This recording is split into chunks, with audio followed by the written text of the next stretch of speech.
If you don't know about it already, we have the Graphics Pro Expo that's happening at Long Beach, California. It's gonna be June 13th and June 15th. So I've been assigned to make 45 shirts as a giveaway.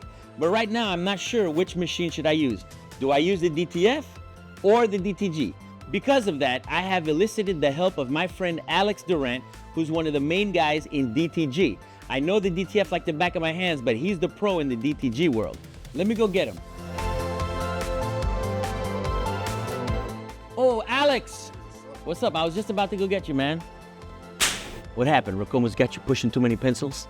Yeah. All right, hey, can I get a mic for Alex?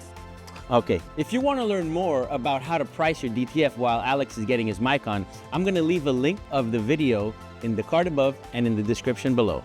All right, you all mic'd up? Is this on? Test. So test 1, 2, 3. All right, so look, man, I have to make 45 shirts by Friday. Okay. But I don't know whether I should use the DTF or the DTG. So I've asked you, as the resident expert, help me out. Do you think I can make 45 shirts by Friday using the DTG? Only 45? That's easy. You can knock it out in a day. All right, now do I need to get pre-treated shirts or can I pre-treat them first? Do you think I can still do all that at the same time? I would recommend pre-treated shirts. And the reason why is because you're saving time and you can actually knock out those shirts in that same day. Okay. If I choose to go pre-treated versus non-pre-treated, what's the difference in price between a shirt that I treat myself and one that comes already pre-treated? Okay. We get that question a lot. So the difference, you're looking at a t-shirt that is about $3 non-pre-treated, and a pre-treated shirt, you're looking at about around $5, maybe a little bit more. But I would always suggest using the pre-treated one because it's actually the fastest method. Okay, because if I pre-treat it, I have to do the treatment, I have to wait till it dries, or I can put it in the heat press to dry it, but then that's adding time to my whole process. Like with the DTF, I just have to print the film, cut it out, heat press it on 2 times, but again, that's just a couple seconds, and then peel it off and I'm done, right? I love the DTF, but I really want to use the DTG. So I just wanted to know, like, what else am I gonna have to do? You know, what are some things that'll be faster with it? What's your take on it, man? Of course, like I said, the pre-treatment method is better as far as getting a pre-treated shirt. As you said also that the non-pre-treated shirt does take longer because you will have to then pre-treat it and then put it through the, let it dry and put it through the heat press or the dryer. Another thing is depending on the size of the garment, that is also going to be key. Because if you have a large garment, you've got to have a larger image. So that means more ink and more time to print. So again, I just get something simple, just get something super simple. Now, these shirts are for a giveaway for the Long Beach, like I said before. It's the Graphic Pro Show. We're going to be giving those away. So I need to make something that's going to pop. Okay. Will the DTF or the DTG be able to give me that, like those nice poppy images with, you know, good color saturation and stuff like that? Yeah, the DTG works in CMYK. So you'll get a whole wide gamut of colors. So it will do from simple colors to almost neon colors and also colors that make it pop. Okay. Now, you talked about the importance of using like maybe pre-treated shirts versus non-pre-treated shirts. Like I haven't pre-treated that many shirts. I have done it, but like what's another advantage of using the pre-treated shirt?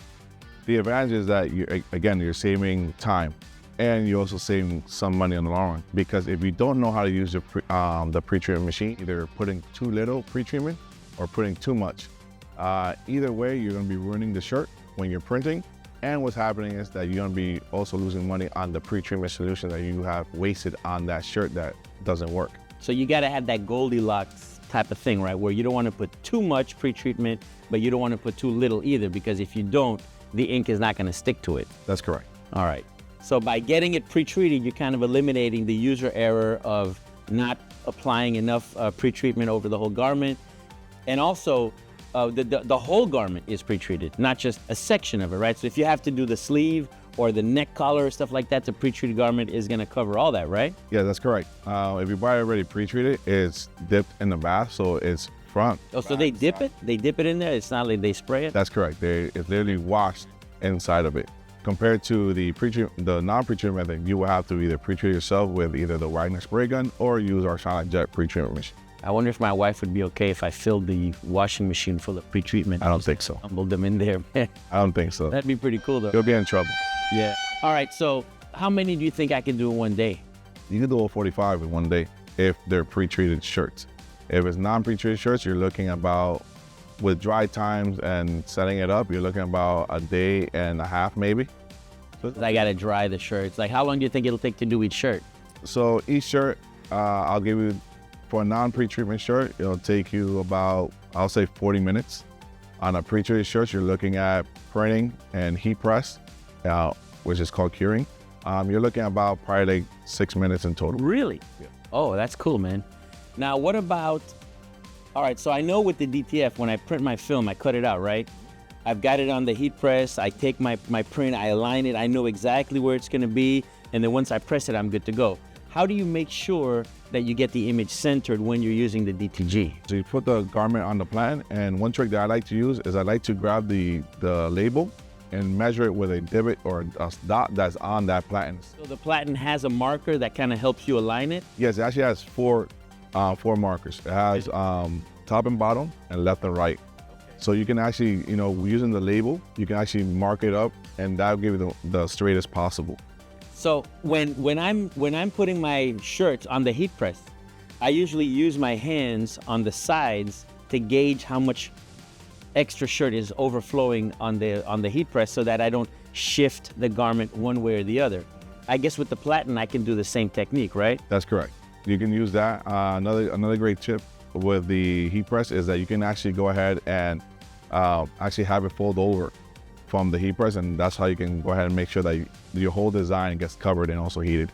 Oh, so you pre-press the shirt with the heat press, creating the seam, and then you put it on the platen using that seam as your guide. That's correct. Dude, that's smart, man. Because a lot of times I do that to align the print to the shirt, So that's one way to do it, but you can kind of, it translates exactly. It's not gonna impede the printing process, right? As it goes across, it's gonna. No, it'll print out perfectly fine because technically you're pressing on the shirt and you're flattening out, all the fibers are sticking up. So that's actually a good way to do it also, because then you have your marker, but also you have a nice flat surface. Oh wait, so explain that to me, man. When you say flat surface, what do you mean? Like when you, so I put it on the press, it's gonna flatten it, but what do you mean about the fibers? Yeah, so typically your shirts, when you buy them, either whether it be bulk or whether it be at a store, they have moistures. Again, your cotton shirts do hold moisture from the outside, the humidity or whatever. So that's why it's very important that when you first receive your shirt, you want to go ahead and make sure that you put it in the heat press to remove any humidity or any type of moisture in it, because it won't print well. But the number two reason why you want to do this is because your fibers are sticking up like your little hairs, right? Okay, so if we were to take a microscope and look at the shirt, there'd be like a bunch of little fibers like this. Yeah. And so when the print head sprays the ink on it, they're gonna get stuck on the fibers. But you're saying that when you do the heat press, it kind of flattens all those fibers out and makes a smooth surface, so that when it inks, when the ink goes in it, it just like smooths it out really nice. Yeah, so that is exactly what's gonna happen.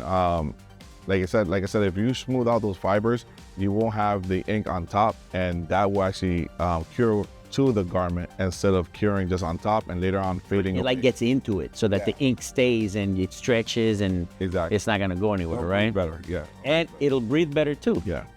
Okay, that's cool, man. What kind of maintenance do I have to do to it before I start? All you really have to do is, we call it daily maintenance. Daily maintenance is pretty much just shaking your whites, which you're taking out your white cartridge, you shake it for about 50 seconds. Again, there's a timer there. Oh, so it even tells you how long to do it? Yes. So you don't have to be counting in your head, because sometimes my seconds go too fast. Maybe like 1, 2, 3, 4, 5, as opposed to like. No, yes, the machine has its own counter, and all you have to do is shake it, and it'll beep at you when it says that it's done and that you're ready to put in the cartridges. Does it tell you to do it? Yes. So every morning or whenever I get here, because I know with the DTF, I have to mix the white inks before I use it. I got to get the oven ready to get it hot so that everything passes through. But the DTG machine kind of tells you that you have to, hey, it's time to do this, so you just kind of follow the prompts or something? Yeah, every 12 hours the machine's gonna tell you, hey, shake or agitate my white cartridges, because your white cartridges are very important, that's why. And why do you have to shake the white cartridges? Like, why aren't you shaking the colors too? Because the white cartridge is the only color that has those two additives. It has your regular white water-based ink, and it has titanium dioxide, which makes your ink heavier.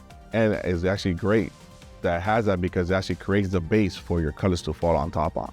Oh, so it acts as a scaffolding. So the titanium oxide like just thickens it up a little bit.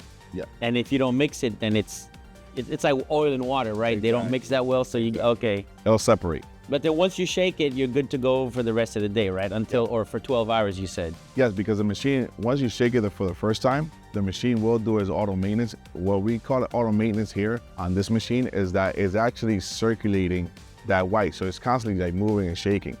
Is when the machine is not working at all, or say something, you're not working on the machine, that's when it's gonna say, hey, let's count 12 hours, and then just shake them just in case. All right, so with the DTF, I usually put it in wet mode. That's when I make the print head go to the side, I fill up 2 little caps with fluid, I make it come back. The ink caps rise and they kind of moisten the head. So the DTG kind of does all that by itself, right? You don't have to put it in wet mode, it just circulates the ink. That's correct. It'll go to its home position, or house, how I like to call it. And then from there, it'll just start circulating its inks. Whether it be white or colors, it'll circulate the inks. Any special tip that I should know about when I'm gonna do these 45 shirts? What do you recommend I do it? How should I go about doing it? How I recommend that you do it to get it, fast and efficient will be to heat press your shirts first. Do I do heat press and then print, or I just heat press all of them and then print them? I would do heat press first, just to get them out the way, and then print. So heat press all of them? Yeah. Okay, so heat press one, print it. Yep. So then while you're heat pressing the final curing process, when you're heat printing that one that was done, the other one is getting printed on, and it'll become like a motion. It'll be like literally like a factory cut. Like okay. So how long does the print take? You said about 6 minutes for everything. So about 4 minutes for the print. So for printing, depending on the size and also the color, complexity of the design too, right? Looking about no more than, even with a dry time, you're not looking about like 3 minutes. Okay, so I print it. Once I print it, how fast can I take it off the platen and heat press it? Immediately. You can actually remove the printed job from the machine, and you can take it straight to heat press. Or what I like to use sometimes is I like to remove it from the printer and just let it sit there just so it can kind of dry and set by itself, then heat press it. That way it just assures me that everything's drying into the garment. So it's almost like when you take your steak out of the oven, you don't want to cut into it right away, right? Exactly. You got to let it breathe and settle down, right? Okay. Any other tips that you could recommend? Aside from the printing part of it, I would say make sure you have a great artwork. The best artwork for this, I will always say, try to get something that's CMYK or vector form of your image. PNGs do work, but again, you want to make sure that your image is high quality always, because what you're putting in, that's what's going to come out. What you get in, like what you reap is what you sow, right? Technically, yeah. If you put a bad image, you're going to get a bad print, right? I mean, that happens with the DTF too. I have people send me images that are this big and they want a whole chest thing like that. I'm like, dude, that's not going to happen, man. Yeah, no. It'll literally come out pixelated if you do that, because again, you're showing a small image and you want to make it into a larger image, it won't look good. And how's it going to do with the small detail? This one will grab every detail, because right now it does about 8 passes. So in those 8 passes, you can actually grab every detail. So whether it be a strand of hair, whether it be, say, example, a little character waving that you can't see, or if you're doing a Where's Waldo shirt, you can actually find Waldo faster. Oh, okay. So I know that with the DTG, you can do one, like it's because you don't have to go through that whole process of printing on the film, you can do like one-offs, right? Yeah. But I have a video that I want you guys to go look at. It's a hack video that we did, and it shows how you can run one sample by doing a short run. A lot of people don't know how to do that, man. So it's almost like if I wanted to make just one shirt, like a sample, just send it out real quick, I can just print it out, run it through the printer myself, put the powder, run it through the heater, and it comes out really cool. So very similar to the DTG, which is something that I like, man. So you can do a bunch of one shirt, or you can do a bunch of different shirts, because all you got to do is change the design on the machine, right? Yeah, and what's good about it, especially with the panel, you can control your copies, or you can go to a previous job and just reprint again. That's the awesome part of having a panel that has those options. You can either say, hey, I want to do a one-off, or I can say, I want to do maybe 3. You can just put 3 and it'll print out 3 shirts. So once you hit enter, it'll do it, print, take it out, and it just has a self counter. Yeah. No, you just push it back in.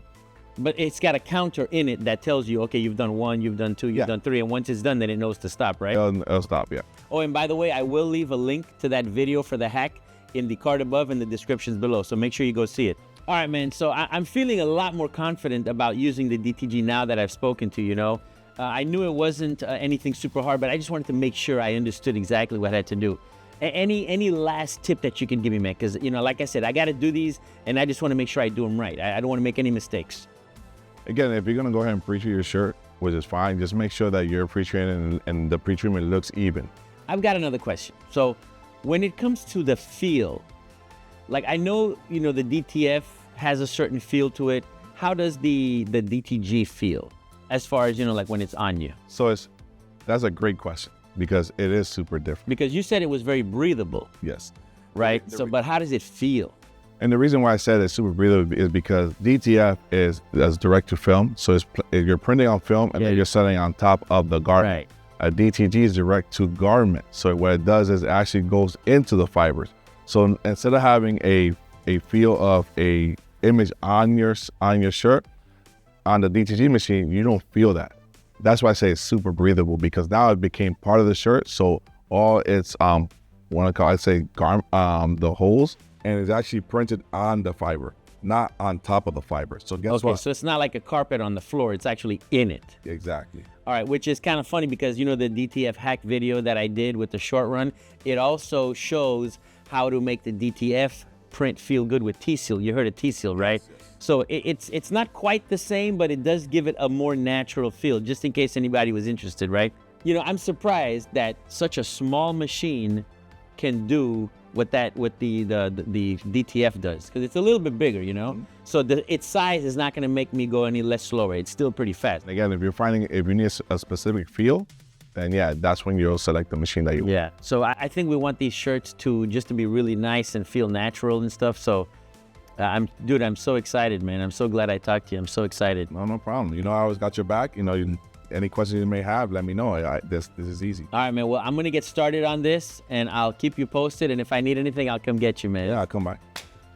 So which one are you going to use? Man, now that I've spoken to you, I feel really confident, and I'm going to use the DTG. I feel that I'll be able to knock those 45 shirts really easy. You've pretty much prepared me, told me everything I need to know, man. So I think I'm ready to go, man. Yeah, man. Let me know when you're doing a DTF run. I want to see exactly what you're printing and how it comes out. I'll be more than happy to show you. If you're looking for more inspiration or want some printing advice for your next project, please make sure to join us on Facebook at our Embroidery and Printing Business Help Group. All right, guys, I gotta go make 45 shirts. I'll see you on the next one. Okay.